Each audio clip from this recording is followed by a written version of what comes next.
This is so rad. So Hospital Corner is done. We just hiked over to Corrugation Corner. This is it at the base of the route. This thing looks rad.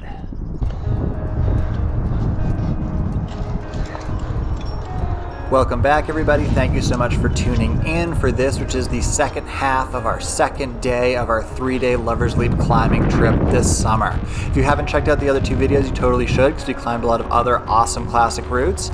This route is so good, however, I felt like it deserved its own video. Corrugation Corner is a 3-pitch 5-7 on the main wall at Lover's Leap. It gets 5 stars in the guidebook, and it is also included in the Mountain Project list of top 20 classic climbs right on their homepage. So I was really excited to get on this thing.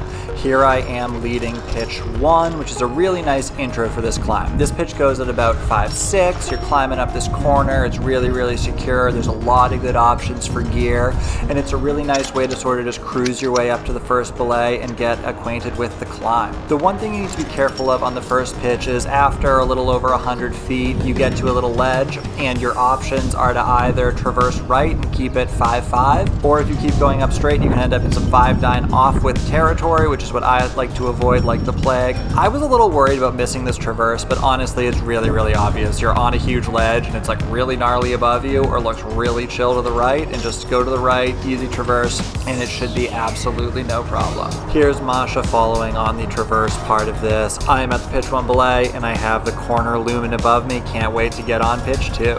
The first 20 feet of this pitch are really an extension of the first, in the sense that you're in the corner and it's still pretty easy, like 5-6 climbing. Eventually, you clip a piton and you need to make a traverse left onto the arete, and this is where things start getting really interesting. If you're leading this pitch, be mindful of the follower when you protect these moves, as you can set them up for a semi-gnarly swing into the arete if you don't place your gear appropriately. The recommended procedures are either to just bump your cam along, or you can do what I did, which is kind of just run it out 20-25 feet to the next piton. These moves, they feel a little thin, they feel a little exposed because you're getting out of the corner, but everything's there, you're on jugs, and it's really not that big of a deal if you want to just run it out.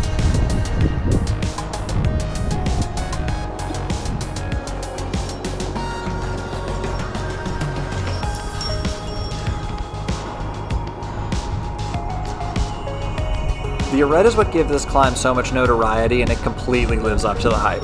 First of all, the exposure. Moving out from the corner and onto the arete, all of a sudden you are very aware of how much air is beneath you.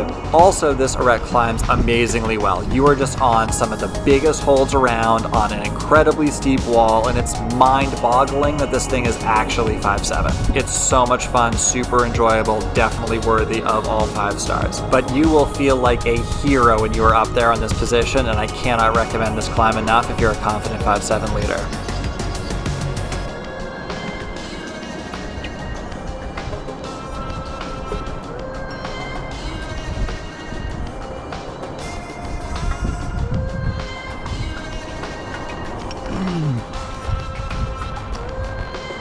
Dude, this is unreal.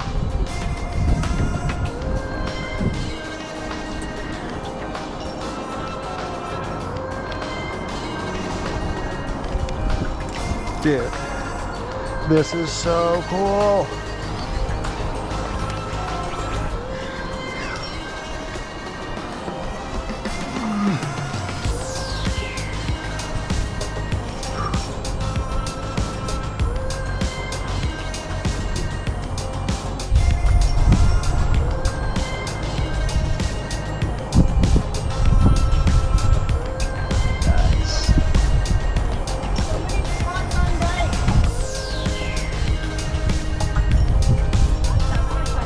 Seven.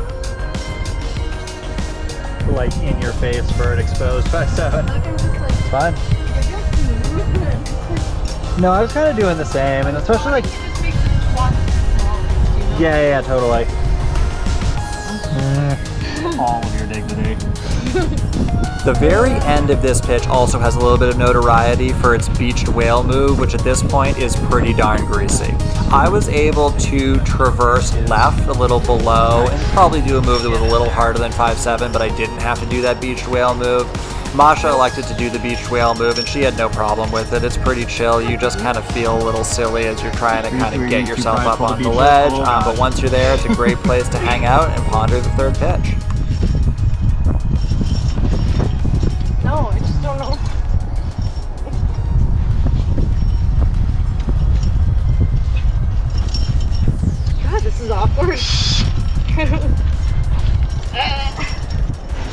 Yeehaw, good job. Pitch number 3 starts out with the chimney that I was a little concerned about, but honestly was super chill. Of all the chimneys I've done, which is probably like 3 in my life, this was definitely the easiest. If you've ever done Shyster at Sugarloaf, the chimney is way easier than that. I didn't get any footage here because 1, it just doesn't look good, and 2, I was making all types of noises that I really don't need to share with the general public while I was climbing. After the chimney, you pull out onto this face, clip a piton, make a traverse to a crack, and at that point the climb's pretty much over. You got about 150 feet of dike hiking. That's definitely 5.5 at the absolute hardest, and super fun. This is so rad.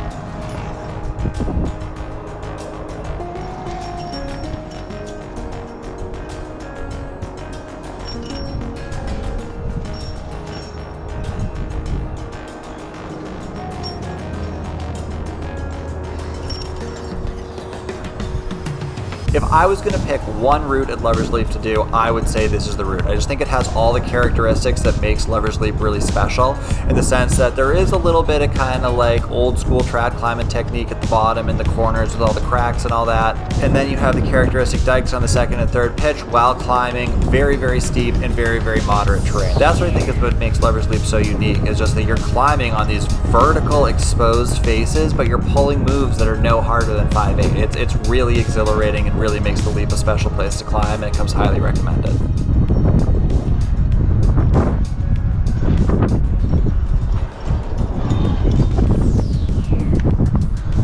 Oh my goodness. Whoa, whoa! Oh my gosh. That was unreal. So much exposure. That's what we come here for. Oh. Nice work. You too!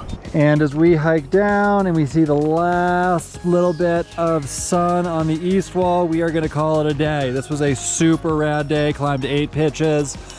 We did Surrealistic Pillar, Hospital Corner, and Corrugation Corner. It was a ton of fun. Thank you so much for watching. Please hit that subscribe button because I got weekly California adventures coming, and I hope to see you on another adventure.